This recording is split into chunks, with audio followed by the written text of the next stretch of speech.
Good morning. Welcome to Writing for Film and Other Visual Formats. My name is Monica and I'm going to be taking you along this wondrous journey of writing for film. Today we're going to talk about generating characters. Characters are the focus for the most part of every film you're going to be writing, or any book you're going to be writing, or any play you're going to be writing. The characters really are the key point. Even if we're not talking human, if we're talking robots, those are still characters that we're creating, that we anthropomorphize and give them human qualities.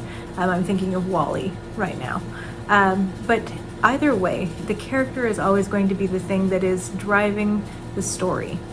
Now, I want to take a moment to give a nod to someone who I think is brilliant at character generation, Mr. Stephen King. This is on writing. This is his little memoir that we're going to be looking at different points at for his wisdom. But really, the thing that he's known for is creating characters that are instantly recognizable, both through the way that they're talked about, the way they act, and the way they speak, the accents that they have. All of these things are captured in Stephen King's creating characters. So no matter what we might think of the books or the films, I think that props have to be given to his ability to create characters that we all know, or characters that we intimately understand, that feel very real.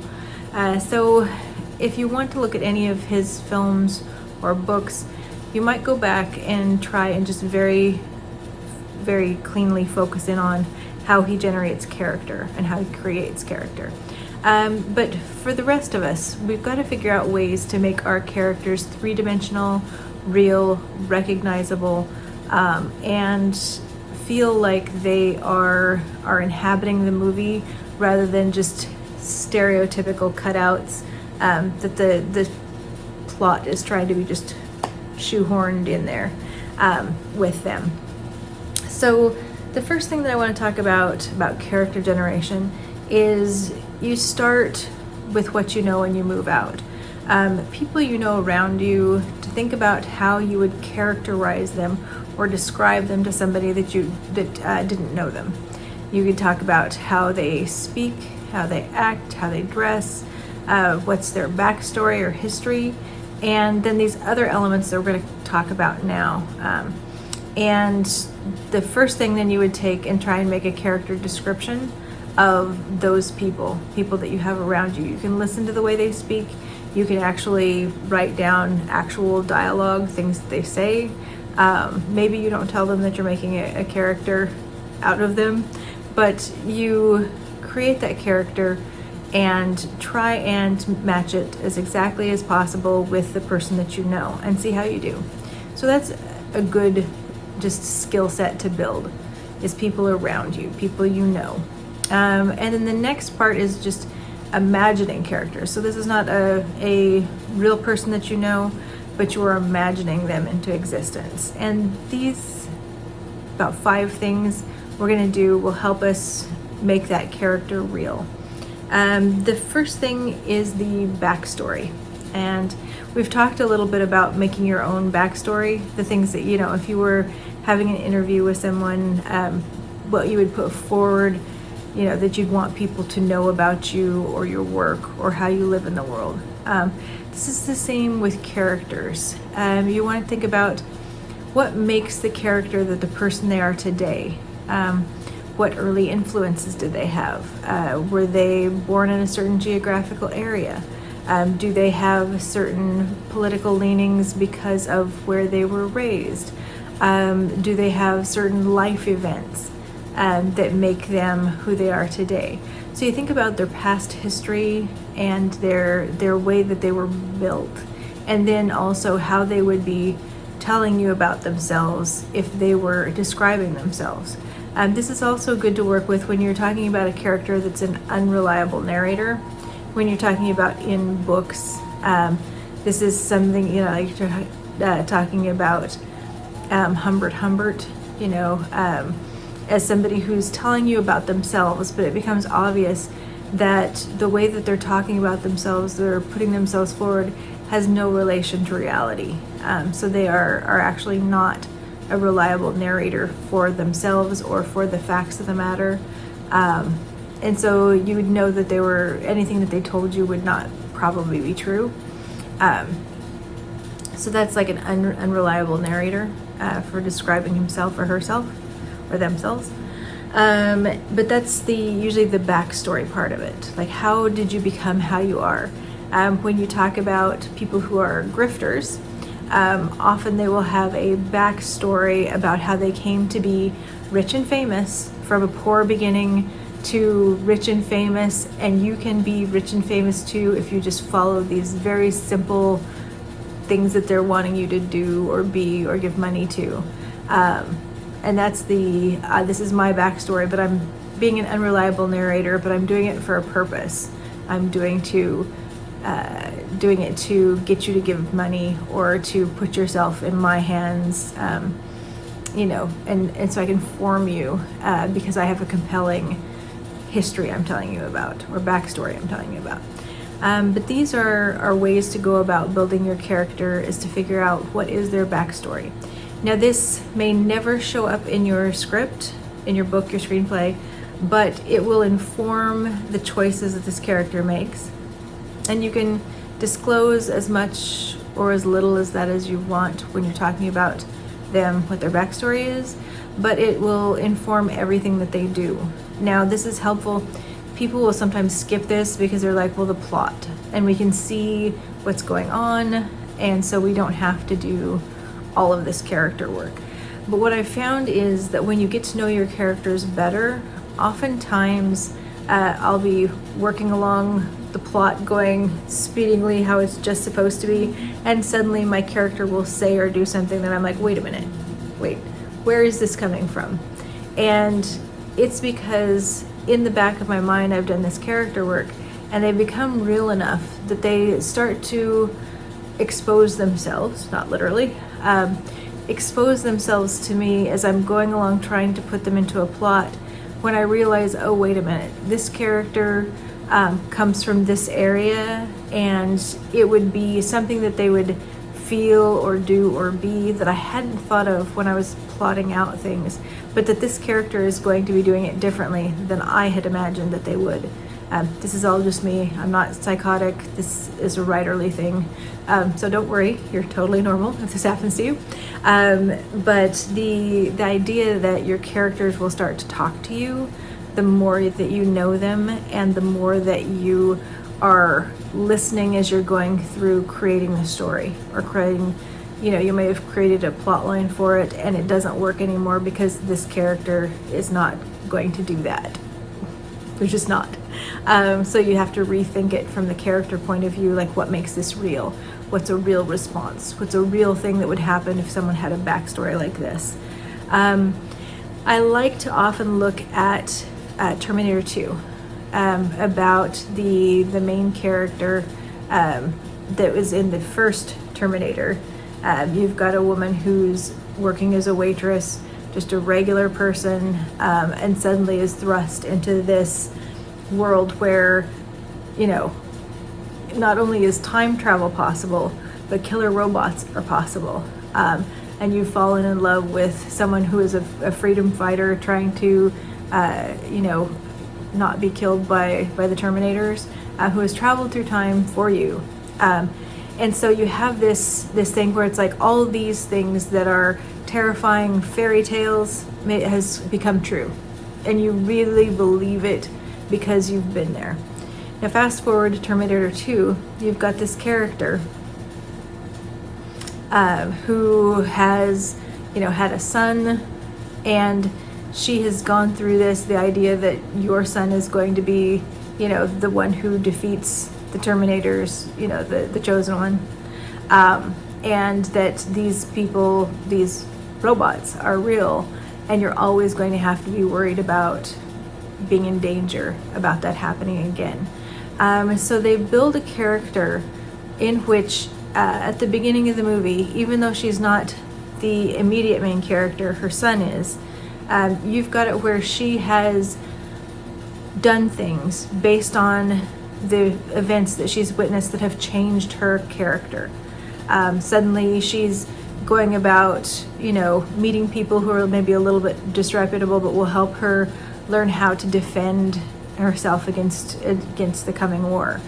So she can treat her son to defend against the coming war. He's no longer, going to have this, idyllic childhood. He's going to need to be prepared to be the leader of a resistance, which has different parenting techniques than other normal parents.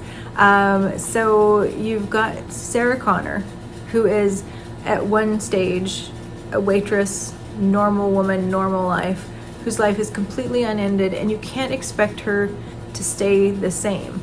If she did stay the same, it would be weird, because what person, when confronted with the events of Terminator 1, is going to be the same in Terminator 2?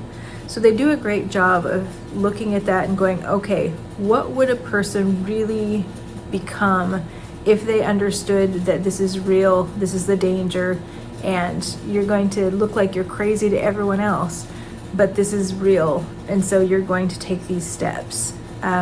So that's a nice example of seeing a character progression from backstory. So what is the way that she was for Terminator 2, that becomes backstory. Terminator 1. That becomes backstory for Terminator 2 to explain character, character, both how she becomes how she is in 2 and what she's going to do because of it. Now, it's important to think about the differences between TV and film. Usually in a TV series, the idea is that you have characters that don't change. You create a character, the character is going to be the same over 6 years, and nothing is really going to change deeply about the character. Now, this is a little less true as you're getting into the television shows that are they're longer running and they're more dependent on character psychology and the change of that. They're a little closer to film in that way, as opposed to like a sitcom.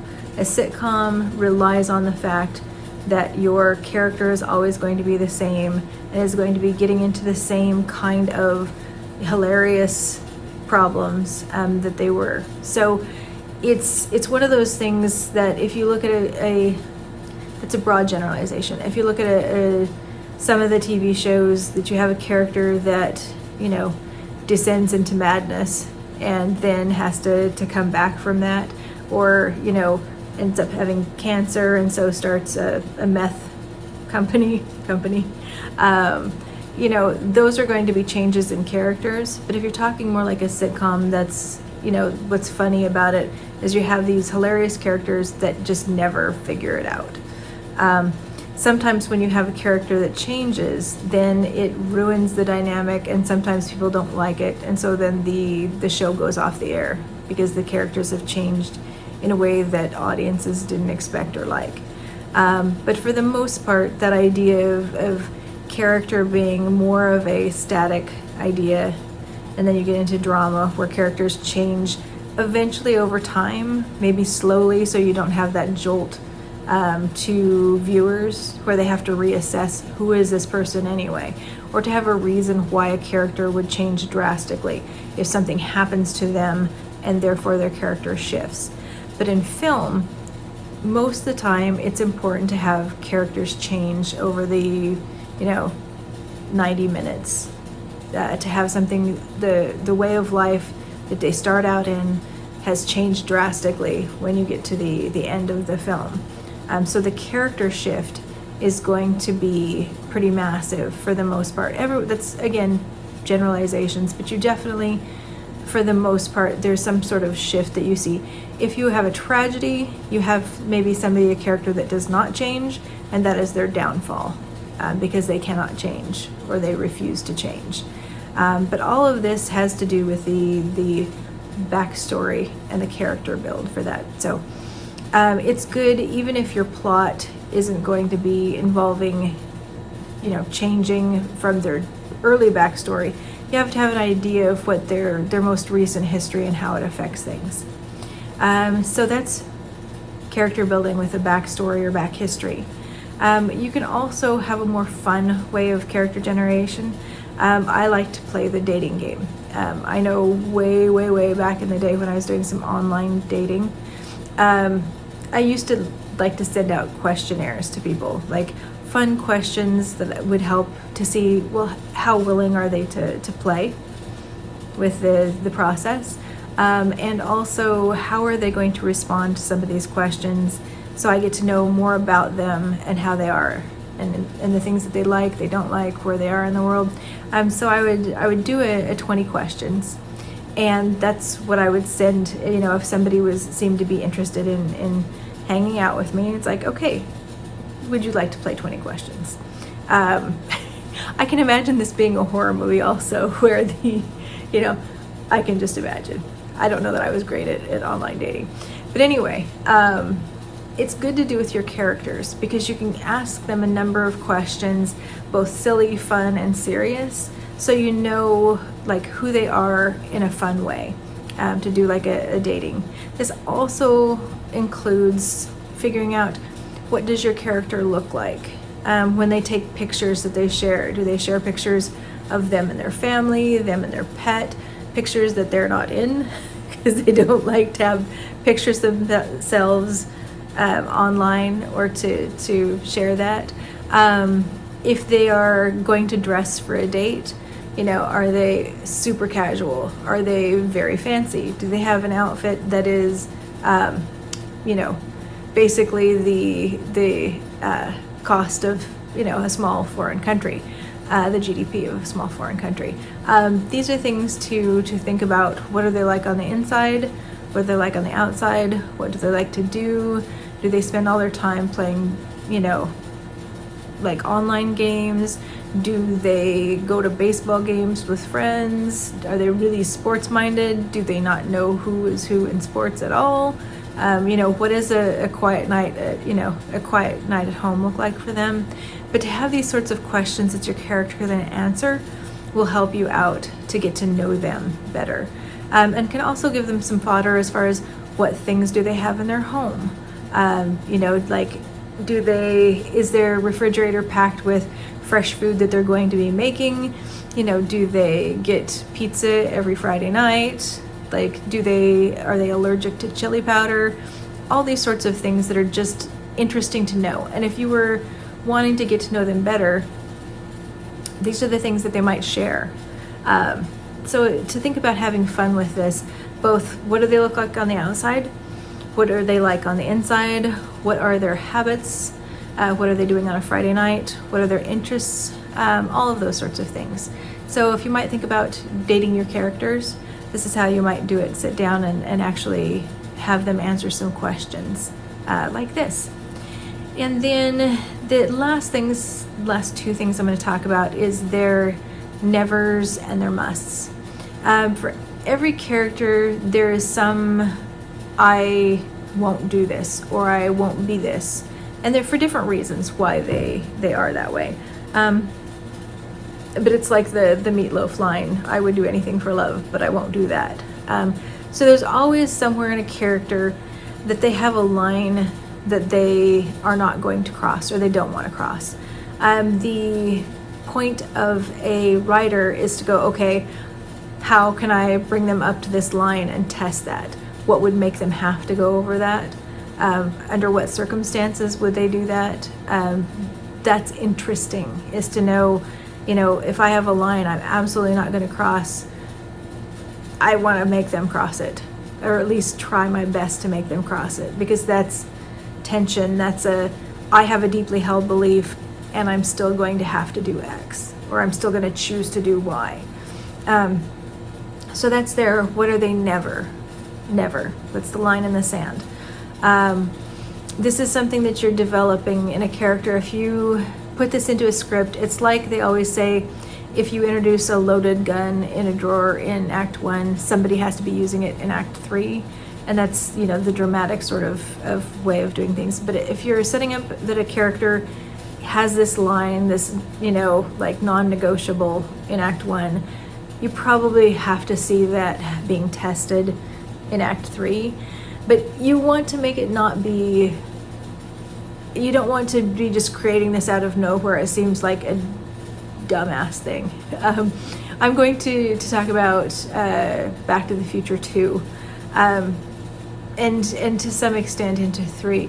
But you suddenly have Marty McFly have a characteristic at which he did not have at all in the first. We did not see this sort of like, well, I can't be told this, or I'm going to be responding in this way to this. And it's going to be, really obvious that he's being obstinate about something that is going to cause problems. And someone has just thrown it in there to a character we already know from 1 to say, like, why is he going to react a certain way in 2 that he hasn't before? Oh, it's because he has this thing that he didn't have before. So you want to make it, that where it feels very real, very organic to his character.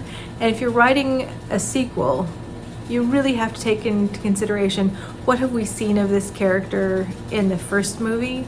And does it make sense to the second movie that he would suddenly develop a thing? So it takes a lot more work. You don't just ask the audience to just accept that he has this twitch, that he has this thing, that he has this deeply held belief or this psychic, brokenness that he didn't have before. You really have to work harder for that, to do that. But that's a thing to look at for both character history and to then have I have these nevers. The other thing is what does the character want, which is the carrot and the stick. This is what does my character desire more than anything? Why does my character do things? Why does my character get up in the morning? Now, sometimes these are unconscious. I have a deep need for, love and devotion, and I don't know why. But this is coming out of me, and I haven't done the deep thought about why. Or you have a character that's very well aware of it. Like, I was, abandoned as a child, and so my number one must do is this love and affection and feeling of you're never going to leave me. Okay, so you're working with the psychology of things, the must-haves and the must-not-haves, the line in the sand, or you've got to have this thing, this feeling, this, psychological blanket, whatever you have it. Like, it's very important, because when actors ask, what's my motivation? They're talking about, what is my carrot and what is my stick? Am I trying to stay away from pain, or am I trying to get pleasure? So the carrot and the stick are very important, like to know what you must have, what you must not have, and how that affects your character's decision makings, which is really what most of us are comprised of, is just a series of carrots and sticks. What you must have, what you must not have. So it's very important to know all of this, because as you develop your story, you have people that are going through this, and they're going to meet up with other characters who are going to be in contention with them in some way because of the musts and must nots. Or they're just going to be, one is going to be, I'm a basketball fan and my team is playing your team, and so the plot is setting us up to be adversarial. But it needs to be a little deeper than that, because it's like, why are you the fan of your team? Because that makes a lot of difference. Why are you not the fan of the other team? What is it about you that makes the stakes so high that your personality, your whatever interests are so deeply ingrained in this team winning and not losing, that makes this so important? And the more layered and detailed that you can have this, the better. So the more interesting your characters are, the more in the back of your head you're going to know as you're putting them through this plot. How are they going to be acting, and why are they going to be acting that way? And it's going to change their ways of doing things, and it's going to change their emotional reaction to things. And it's going to, if your character is well fleshed out in your head, the characters are going to surprise you as you put them into a plot, and suddenly they are trying to make their own decisions and it's not what you have on the page, but it will make it a better, more realistic story in the end. So anyway, character generation. It's a lot of fun, and it's fun to share with people if you have a writer's group, to do a little character generation with them. But you should always at least be thinking about it like, how deep can I go in understanding my character so I understand why they are the exact right character to be in the plot that I'm putting them in. So anyway, have fun playing with your characters, and just realize you're going to get to know these characters. You're going to be, if not loving them, you're going to be so familiar with them that you eat, sleep, and breathe with them. They'll be talking back to you, and sometimes they are going to change what you've planned as a trajectory for your script. So it's always good to have nice characters. So anyway, hope you're doing well, happy writing, and we'll see you the next time. Bye-bye.